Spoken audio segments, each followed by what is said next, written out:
Funding for PBS children's shows killed by Trump administration citing woke propaganda. This was from yesterday, or at least the article was from yesterday. As the Trump administration continues to try and defund NPR and PBS, the Corporation for Public Broadcasting said this week that the Department of Education has ended a federal grant that helped fund children's shows. In a press release on May 6th, the Corporation for Public Broadcasting said the canceled grant was called Ready to Learn. The cutting will result in a loss of $23 million that the CPB said would have gone to children's games and educational shows. Nearly every parent has raised their kids on public broadcasting's children's content. For the past 30 years, Ready to Learn funded PBS Kids content has produced measurable real world impacts on children's learning. Patricia Harrison, president and CEO of PBS CPB, said in the press release. Ready to Learn has received strong bipartisan support from Congress for the last 30 years because of the program's proven educational value in advancing early learning skills for all children. We will work with Congress and the administration to preserve funding for this essential program. The 2020 to 2025 cycle, which expires September 30th, was approved by the first Trump administration. Programs funded by the Ready to Learn grant have included the iconic shows Sesame Street, Reading Rainbow, and Clifford the Big Red Dog. Now popular shows like Molly of Denali and Work It Out Wombats and Lila in the Loop are being funded by the grant, CPB said. Oh, I didn't know Bob Ross's painting shows were, at least some of them were part of this program. Interesting. In a statement sent to USA Today, Mari Biederman, a spokesman for the Department of Education, said the cuts were to funding racial justice educational programming. What? In a statement sent to USA Today, the spokesperson for the said the cuts were to funding racial justice educational programming. That's such a that's like a weird corporate speak way of basically saying the silly woke propaganda argument. This is not aligned with Trump administration policies. The Trump Department of Education will prioritize funding that supports meaningful learning and improved student outcomes, not divisive ideologies and woke propaganda, Biederman said. I wonder if Biederman, the fact that he chooses to use the phrasing racial justice educational programming as opposed to woke propaganda, which is what Trump would say, is hilarious to me. Just so stupid and brainless to call it that. They're If I'm going to be as good faith as I can possibly be here, you could theoretically have things in the PBS programming that you're against and want to argue against. But to just say broadly that it's woke propaganda without any further nuance or discussion or whatever is just so lazy and like cringy and shameful and embarrassing. Rephrases it racial justice and educational programming. It reminds me of like when you call your employees like team members or something, this like corporate like whitewashing to try and make these things sound less like negative or bad. I don't know. It's just funny. PBS Kids, we will continue to fight. Sarah DeWitt, Senior Vice President and General Manager of PBS Kids, said in a statement to USA Today they would continue to fight to keep providing shows for children in the U.S. This decision removes a critical resource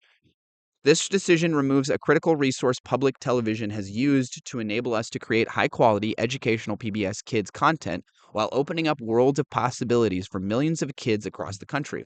We will continue to fight in order to maintain our essential service, DeWitt said. Cuts to PBS, NPR on ongoing fight. The cuts to the Corporation for Public Broadcasting came as the Trump continued and defund PBS and NPR. Trump signed an executive order instructing the CPB to cease and desist funding to NPR and PBS, according to the text released by the White House on May 1st. It labeled the news outlet as partisan and biased. The CPB board shall cancel existing direct funding to the maximum extent allowed by law and shall decline to provide future funding, the order added. Both NPR and PBS have previously said that Trump's efforts to cut their funding would disrupt essential media services and have a devastating impact on Americans who rely on them for credible local and national news, including during emergencies.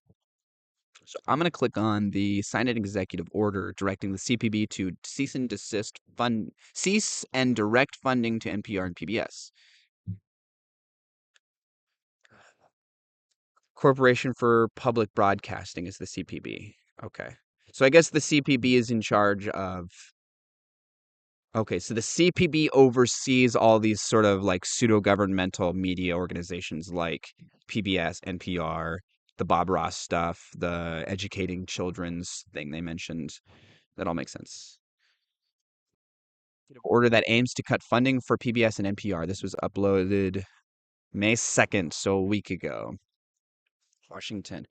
President Donald Trump signed an executive order that aims to cut funding to news outlets NPR and PBS, the White House latest attempt to use federal funding as leverage against blah blah blah blah blah blah blah blah. I cannot talk. President Donald Trump signed an executive order that aims to cut funding to news outlets NPR and PBS, the White House said, marking Trump's latest attempt to use federal funding as leverage against institutions he does not view favorably. The order instructs the Corporation for Public Broadcasting, which distributes funding to PBS and NPR stations, to cease and direct funding to them, according to the text released by the White House on May 1st. It labeled the news outlets as partisan and biased. The CPB board shall cancel existing direct funding to the maximum extent allowed by the law and shall decline to provide future funding, the order added. Both NPR and PBS have previously said that Trump's efforts to cut their funding would disrupt. Oh, okay.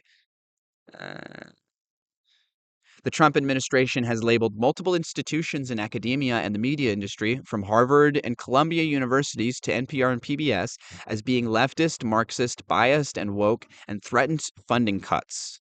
Human rights advocates have raised concerns over free speech and academic freedom. The CPB sued the White House on April 28th after Trump sought to fire 3 of its 5 board members. The nonprofit corporation was created by Congress in 1967 and provides funding for more than 1,500 locally managed public radio and TV stations. Several media outlets have reported the White House plans to ask Congress to rescind $1.1 billion in funding for the CPB, with the amount being 2 years' worth of funding. Okay, so he just wants them to cut this. Yeah, this is just so like it's so intellectually lazy and stupid. Like I feel like for anybody who's watching this, I feel like they probably understand this, but I'm gonna say it anyways. NPR and PBS are apolitical entities. The people that work in there, sure, I'm sure the individuals that work in these organizations have political opinions. And it is entirely conceivable that if you collectivize all of their opinions and pulled it out or whatever, that it might be more left-leaning. NPR and PBS and the people that work there are fully and very much aware of the pseudo-political nature of the organization. And because of that, they work very, very hard to not appear as politically biased in one way, shape, or form. They go out of their way. They bend over backwards to ensure that they don't have any like overtly politically leaning in one way or the other content, or to do or say anything that could potentially piss off one side or the other. They are totally aware of this dynamic, and they work very hard to ensure that they appear apolitical and that they just do the job and the mandate they were given, which was create educational kids content, or create like news outlets, or help fund local radio stations. Like they are this suggestion that these are political entities and that they're Marxist or like far left or whatever is just like completely devoid from reality. It's completely detached from reality, and it's so frustrating that so many people will just eat it up. And like, this is the difference between being objective and being neutral. So many people confuse the concept of being objective and being neutral. You can be neutral between, the Republicans have this set of positions, the Democrats have this set of positions, and you can be exactly neutral in between the two, but may not be and there may be some issues where the in-between spot may be the correct position, but to say that all of the issues, the correct position is perfectly in the middle, neutral spot between Democrats and Republicans is ridiculous.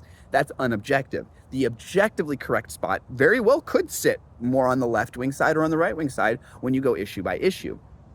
But so many people confuse this concept, and as a result, they might see something that NPR PBS puts out that is like objective. They are doing objective journalism and analysis. And this objective journalism and analysis in question may